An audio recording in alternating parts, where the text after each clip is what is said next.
Hello friends, welcome back. This is Saurav Gupta. Once again, welcome you warmly here. आज हम बात करेंगे 12th class का जो चैप्टर था हमने पहले सोल्यूशन को डिस्कस किया था. आज हम बात करेंगे जो फर्स्ट चैप्टर है सिलेबस का, क्योंकि सीबीएसई ने इसको फिर से इंट्रोड्यूस कर लिया है. तो दैट इज सॉलिड स्टेट. ये आपका फर्स्ट चैप्टर आएगा. सोल्यूशन हमने इसलिए पहले डिस्कस किया था बिकॉज सॉलिड स्टेट जो था वो 2019 में इसको डिलीट कर दिया था सीबीएसई ने, लेकिन अब फिर से सीबीएसई ने इसको इंट्रोड्यूस किया है. तो अब हम इसके बारे में डिटेल में पढ़ेंगे. सबसे पहले सॉलिड स्टेट पढ़ने से पहले हमें पता है बेसिक, कोई भी जो मैटर होता है वो मेन 3 टाइप का होता है. One is solid, other is liquid, third one is gas. इनको छोड़ के 2 और फॉर्म्स होती हैं जिसको हम प्लाज्मा बोलते हैं, और next one is Bose Einstein particles. But ये जो प्लाज्मा और बोस-आइंस्टाइन पार्टिकल्स हैं, इनको हम इसलिए इंक्लूड नहीं करते मैटर में बिकॉज इनको अगर आइसोलेट करना है तो स्पेसिफिक टेम्परेचर और प्रेशर चाहिए होगा. अदरवाइज टेम्परेचर और प्रेशर अगर चेंज है तो इनको आइसोलेट करना पॉसिबल नहीं होगा. तो अब हम बात करेंगे, तो इस चैप्टर में हम स्टडी करेंगे सिर्फ सॉलिड्स को, कि सॉलिड स्टेट है क्या है, सॉलिड स्टेट होते क्या है. सॉलिड स्टेट का मतलब हो गया state of matter which is solid in form. तो सॉलिड का मतलब हो गया वो substances whose melting point is higher than room temperature.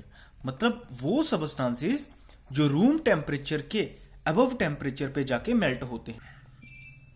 For example मैं आपको दे रहा हूं, जैसे आप देखते हैं, लेट अस सपोज, मैं आपको सिंपल सी एग्जांपल दे रहा हूं प्लास्टिक की. मैं आपको एग्जांपल दे रहा हूं प्लास्टिक की. जो प्लास्टिक होता है वो भी मेल्ट कर जाता है. प्लास्टिक जो है वो मेल्ट कर जाता है अबव 50 डिग्री या 60 डिग्री टेम्परेचर. अगर आप इसका रखते हो तो ये मेल्ट कर जाएगा. लेकिन हमारा जो रूम टेम्परेचर होता है दैट इज 27 डिग्री सेल्सियस, या फिर 300 डिग्री केल्विन. मोस्टली हम जो नॉर्मल है वो 27 लेते हैं, बट कुछ बुक्स में 25 भी लेते हैं, 298 केल्विन भी लेते हैं. तो इसमें कोई कंफ्यूजन नहीं होना चाहिए. तो 25 पे या 27 पे अगर कोई सबस्टांस मेल्ट नहीं हो रहा है तो देन इट इज सॉलिड. जैसे मेरे हाथ में पेन है, तो पेन जो है वो 27 पे मेल्ट नहीं हो रहा है, तो it means it is a solid. तो इसका मतलब ये नहीं है कि ये मेल्ट ही नहीं होगा. अगर मैं पेन को आग लगा देता हूं या कहीं कैसे ऐसे कंटेनर में रख देता हूं, यहां पे हीट ज्यादा है, तो ये पेन भी मेल्ट हो जाएगा. बट रूम टेम्परेचर पे ये मेल्ट नहीं हो रहा, तो इसको बोलेंगे सॉलिड. तो सॉलिड वो सबस्टांसेस होते हैं जो रूम टेम्परेचर पे मेल्ट नहीं होते. अब जैसा कि हम जानते हैं, आज तक हमारे पास 117 से ज्यादा एलिमेंट हमारे पास पाए गए हैं. अगर हम बात करें, हमारे पास 117 से ज्यादा एलिमेंट हमें मालूम हैं, लेकिन इनके बीच में से 11 गैसेस हैं. बाकी सारे के सारे एलिमेंट गैस फॉर्म में एग्जिस्ट नहीं करते. जैसे मैं आपको एग्जांपल दे रहा हूं, एल्यूमिनियम हो गया, आयरन हो गया, कॉपर हो गया, ये सारे के सारे सॉलिड फॉर्म में एग्जिस्ट करते हैं. किस फॉर्म में एग्जिस्ट करते हैं? सॉलिड फॉर्म में.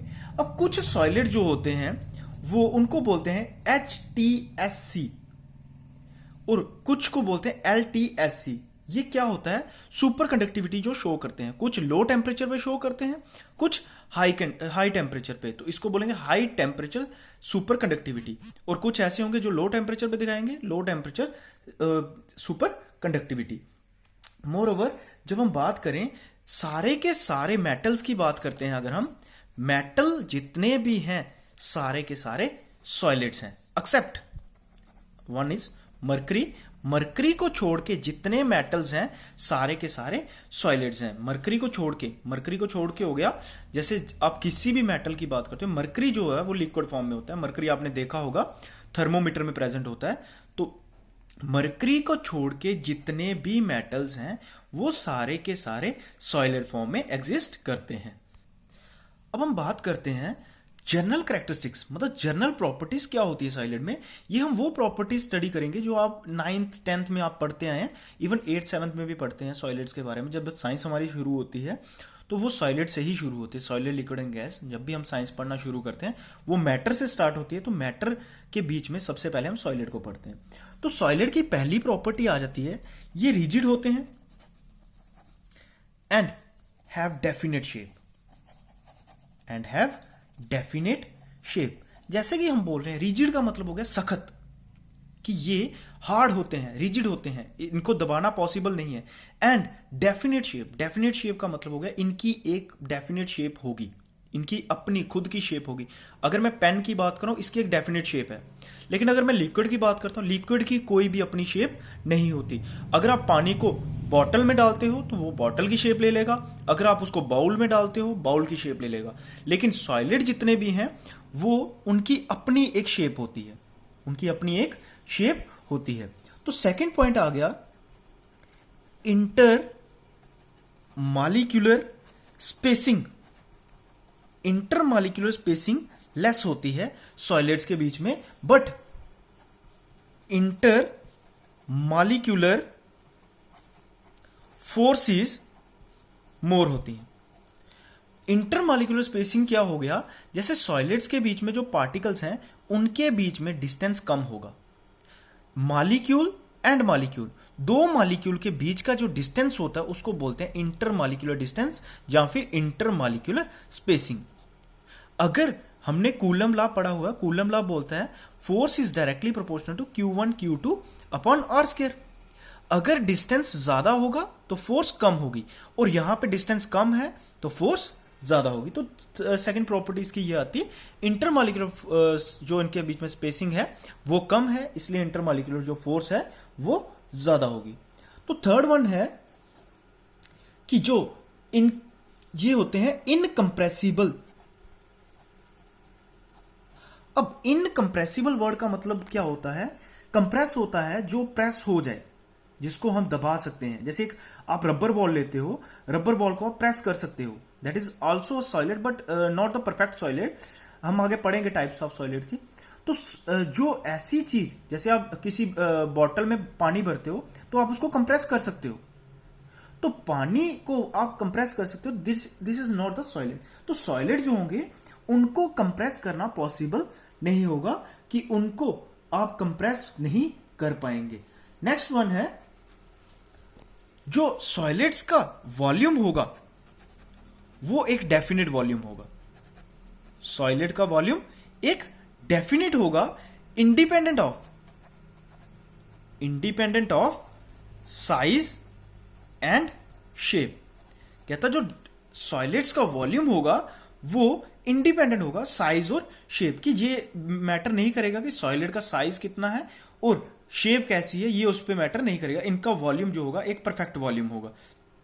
तो नेक्स्ट वन है इनकी जो, अब देखो इंटरमॉलिक्यूलर स्पेसिंग अगर कम है तो डेंसिटी ज्यादा होगी,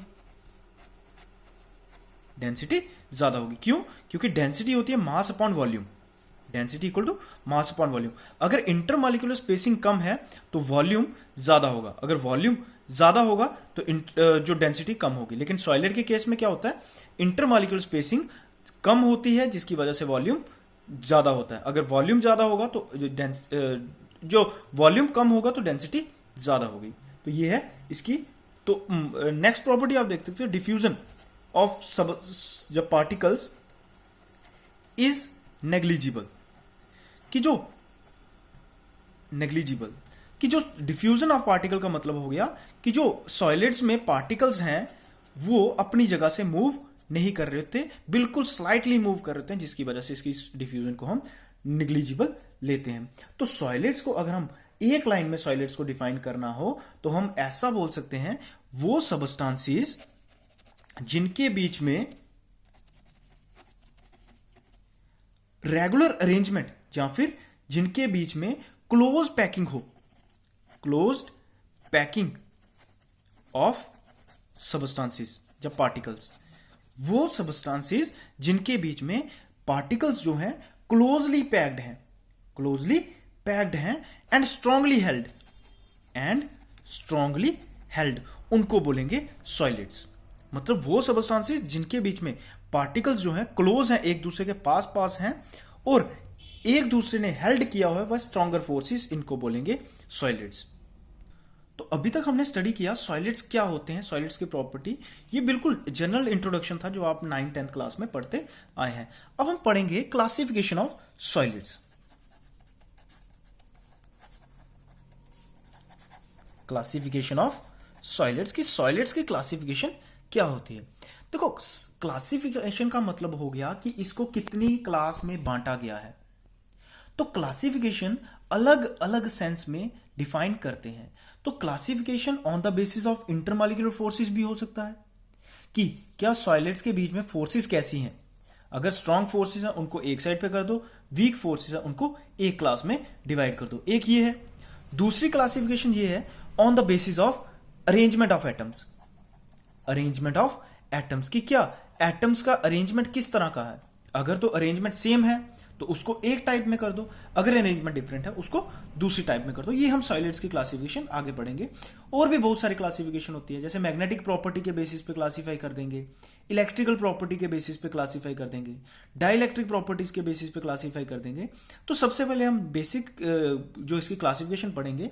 सबसे पहला जो क्लासिफिकेशन आती है that is on the basis of arrangement of atoms. On the basis of arrangement of atoms की, एटम्स का अरेंजमेंट किस तरह का होता है। एटम्स का अरेंजमेंट किस तरह का होता है। तो जो सॉलिड्स हैं अरेंजमेंट के बेसिस पे वो दो टाइप में क्लासिफाई है। One is crystalline form, other is amorphous form. One is crystalline and other is amorphous.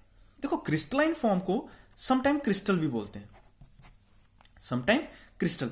और क्रिस्टलाइन, क्रिस्टल्स की जो स्टडी होती है, वो साइंस जो क्रिस्टल की स्टडी करती है उसको हम क्रिस्टेलोग्राफी बोलते हैं।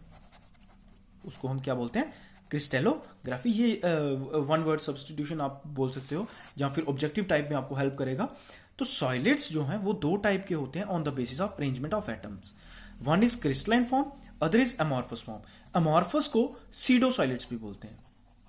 सीडो का मतलब होता है झूठा। तो सॉलिड्स जो परफेक्ट सॉलिड नहीं होंगे उनको अमॉर्फस सॉलिड्स बोलते हैं, उनको अमॉर्फस। अब क्रिस्टलाइन और अमॉर्फस में डिफरेंस क्या है। देखो, क्रिस्टलाइन फॉर्म, क्रिस्टलाइन सॉलिड्स वो सॉलिड्स होते हैं जिनके बीच में एक रेगुलर अरेंजमेंट ऑफ एटम होता है।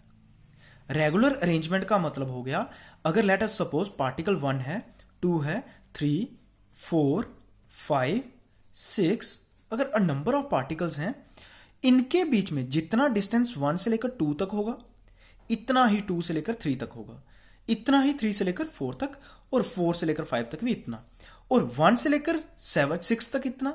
मतलब डिस्टेंस जो होगा वो रेगुलरली अरेंजमेंट होगा। मतलब एक एटम से दूसरे एटम का जो डिस्टेंस होगा वही दूसरे से तीसरे का होगा। ऐसा नहीं हो सकता कि एक एटम, ऐसा कभी भी नहीं होगा, एक एटम 1 सेंटीमीटर पे है और दूसरा एटम 10 सेंटीमीटर पे आ रहा है।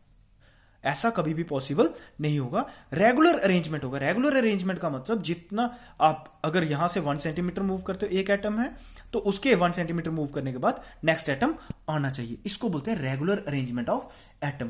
तो रेगुलर अरेंजमेंट थ्रू आउट पूरा का पूरा क्रिस्टल में होना चाहिए।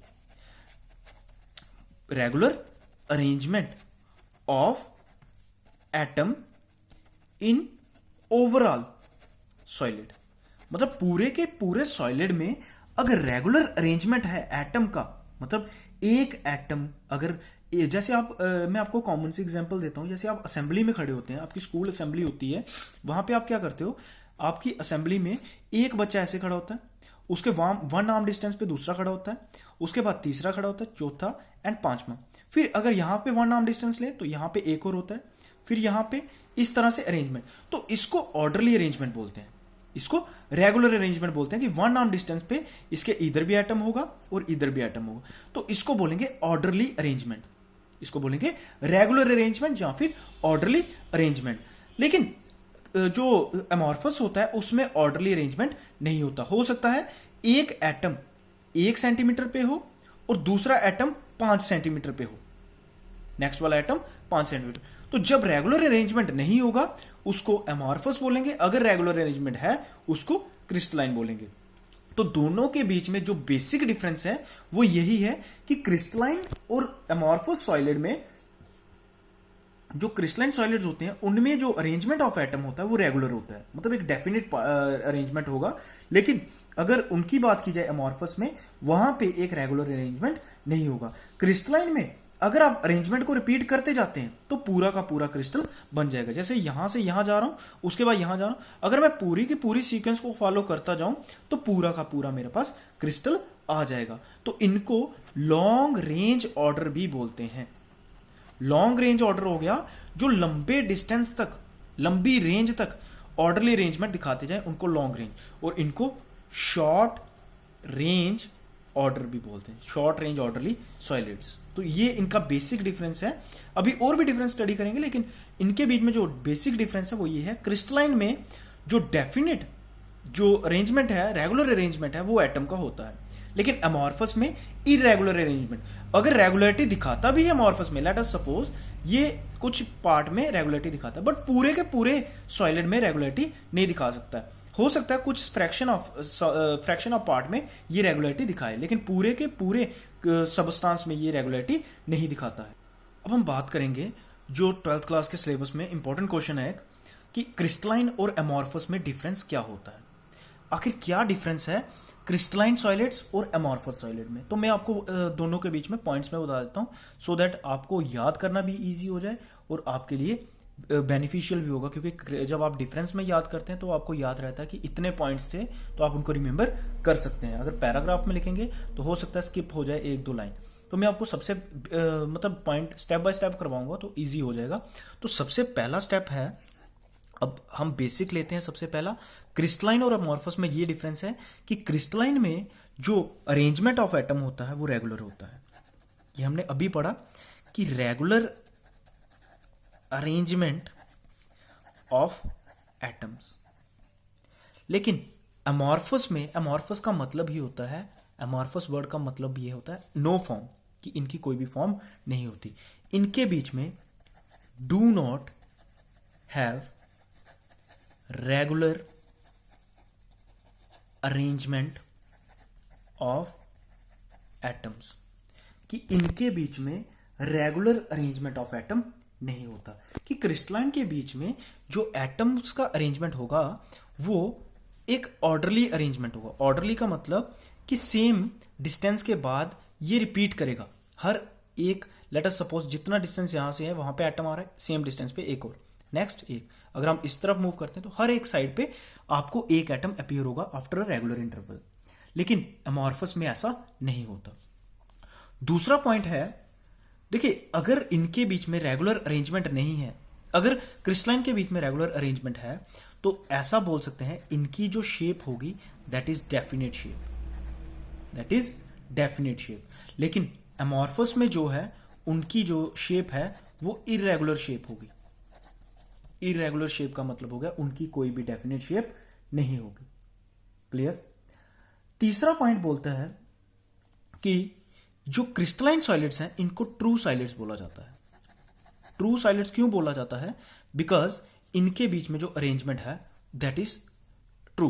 दैट इज ट्रू का मतलब हो गया कि वो एक रेगुलर अरेंजमेंट दिखाते हैं। लेकिन इनमें जो होता है अमॉर्फस में, उनको सीडो सॉलिड्स बोला जाता है। सीडो हो गया झूठा, सीडो हो गया झूठा। क्लियर। नेक्स्ट वन, अगर हम बात करें इनके बीच में जो ऑर्डरली अरेंजमेंट होता है वो लॉन्ग ऑर्डर होता है, मतलब long orderly arrangement. Long orderly arrangement हो गया कि इनके बीच में जो डेफिनेट अरेंजमेंट होता है वो पूरे के पूरे सॉलिड में पूरे के पूरे सॉलिड में एग्जिस्ट करता है। लेकिन अमॉर्फस में क्या होता है, ये कुछ सेक्शन में हो सकता है ऑर्डरली पैक्ड है, हो सकता है कुछ सेक्शन में ऑर्डरली पैक्ड है, लेकिन बाकी वाले में ऑर्डरली, पूरे के पूरे सबस्टांस में ऑर्डरली पैक्ड नहीं हो सकता। तो इसको बोलते हैं शॉर्ट ऑर्डर अरेंजमेंट। ऑर्डर का मतलब ही यहां पे क्या है? सिमिट्री। ऑर्डर का मतलब क्या है? सिमिट्री। ऑर्डरली पैक्ड हम जब बोलते हैं that is called symmetry. Next one है, इनकी जो प्रॉपर्टीज होती हैं इनको हम ऐसा बोलते हैं anisotropic in nature. Anisotropic in nature. Anisotropic का मतलब हो गया जब आप यहां से, लेट अस सपोज मैं NaCl का क्रिस्टल ले रहा हूं, सोडियम है, क्लोरीन है, सोडियम है, यहां पे सोडियम है, यहां पे क्लोरीन है, यहां पे क्लोरीन। अगर आप यहां से मूव करते हो, सॉरी, हाँ, अगर आप यहां से मूव करते हो इस साइड पे, तो क्या होता है कि सेम एटम जो है वो एग्जिस्ट नहीं करता। जैसे आप यहां से यहां जा रहे हो तो एटम जो है वेरी, एक पॉजिटिव होगा, एक नेगेटिव, एक पॉजिटिव, एक नेगेटिव, तो एटम जो है वो सेम नहीं आएगा। तो इसको बोलेंगे प्रॉपर्टीज इनकी जो होंगी वो सेम कभी भी नहीं होंगी अगर आप एक डेफिनेट डायरेक्शन में मूव करते हैं। लेकिन एमॉर्फस में क्या होता है, एमॉर्फस में आइसोट्रोपिक, मतलब प्रॉपर्टीज जो होती हैं वो सेम होती हैं, प्रॉपर्टीज जो होती हैं वो सेम होती हैं। तो ये इसके बीच में डिफरेंस था कि एनिसोट्रॉपिक का मतलब हो गया पार्टिकल्स, अगर अरेंजमेंट जो प्रॉपर्टीज होंगी वो कभी भी सेम नहीं होंगी। लेकिन आइसोट्रॉपिक में क्या होता है, प्रॉपर्टीज जो है वो सेम होती हैं। देखिए अगर इनका अरेंजमेंट सेम है, अगर इनका अरेंजमेंट एक परफेक्टली ऑर्डर में है, तो इनका high and sharp melting point होगा। शार्प मेल्टिंग पॉइंट का मतलब, देखो अगर बॉन्डिंग स्ट्रांग है, मतलब बॉन्डिंग की जो मैग्नीट्यूड है वो सेम है, यहां से यहां तक जितनी फोर्स ऑफ अट्रैक्शन है, यहां से यहां तक, ये सारा का सारा फ्रैक्शन सेम है। तो अगर इनको फोर्सेस को तोड़ना है, अगर इन फोर्सेस को तोड़ना है तो इनका टेम्परेचर जो है इंक्रीज करना पड़ेगा। Late us suppose T degree temperature पे ये बॉन्ड्स ब्रेक डाउन होना शुरू होते हैं, तो T डिग्री टेम्परेचर पे क्या होगा, ये भी बॉन्ड टूट जाएगा, ये भी बॉन्ड टूट जाएगा, ये भी टूट जाएगा। तो इसका मतलब T डिग्री एक ऐसा टेम्परेचर है कि इनके बीच में जो बॉन्ड्स हैं वो सारे के सारे ब्रेक डाउन होना शुरू हो जाएंगे। तो T डिग्री मतलब एक परफेक्ट टेम्परेचर है ना, तो इसको बोलेंगे शार्प मेल्टिंग पॉइंट। लेकिन इसमें एमॉर्फस में क्या होता है, एक बॉन्ड हो सकता है स्ट्रांग है, दूसरा वीक है, तीसरा और वीक है। तो क्या होगा, अगर मैं टेम्परेचर थोड़ा बढ़ाता हूं तो ये सबसे पहले टूटेगा, ये उसके बाद टूटेगा। जो वीक बॉन्ड होगा वो जल्दी टूटता जाएगा, जो स्ट्रांग बॉन्ड होगा वो इजिली नहीं टूटेगा, वो after certain interval of time के बाद टूटेगा। तो इनका शार्प मेल्टिंग पॉइंट होगा। तो जो दूसरा है, इनके बीच में जो मेल्टिंग पॉइंट है वो वेरी करता है विद टेम्परेचर की मेल्टिंग पॉइंट, टेम्परेचर अगर आप चेंज करते जाते हो तो मेल्टिंग पॉइंट भी चेंज करता जाएगा। और आपको अभी बताया कि ये रिजिड होते हैं, ये जो रिजिड होते हैं, लेकिन जो एमॉर्फस हैं वो रिजिड, नॉन रिजिड बोल सकते हो आप इनको, ये रिजिड नहीं होते। तो इनके बीच में जब आप देखते हो, इनके बीच में जो इंथैल्पी ऑफ फ्यूजन होगी, इंथैल्पी ऑफ फ्यूजन हो गया कि जब ये जुड़ेंगे या टूटेंगे, उनके बीच में से हीट कितनी निकलती है, वो हाई होगी। लेकिन एमॉर्फस में जो इंथैल्पी ऑफ फ्यूजन है वो लो होती है। तो ये था difference between crystalline and amorphous. तो अगर आप क्रिस्टलाइन और अमॉर्फस के बारे में डिफरेंस को स्टडी करना चाहते हो तो आपको बेसिक एक ही डिफरेंस पता होना चाहिए, रेगुलर अरेंजमेंट ऑफ एटम्स, दूसरे में do not have regular arrangement of atom. इन दोनों पॉइंट्स को अगर आप समझ गए तो बाकी वाले पॉइंट यहीं से डिराइव हो जाते हैं। तो ये था आपका 12th क्लास का जो first chapter solid state. Solid state में सॉलिड्स क्या होते हैं, उनकी प्रॉपर्टीज क्या हैं, और उनके बीच में क्रिस्टलाइन और अमॉर्फस के बीच में डिफरेंस क्या है। तो आई थिंक ये आपके लिए सिंपल हो जाएगा, तो आप यहाँ से स्टडी कर सकते हैं। आई होप आपको समझ आ गया होगा। आप प्लीज़ कमेंट बॉक्स में मेरे को बताएं कि अगर आपको समझ आ गया है, और अगर आपको मेरी वीडियो पसंद आई तो आप प्लीज़ लाइक कीजिए, शेयर कीजिए, सब्सक्राइब कीजिए मेरा चैनल, सो दैट आपको और क्वेरीज को क्लियर कर दें। Thank you.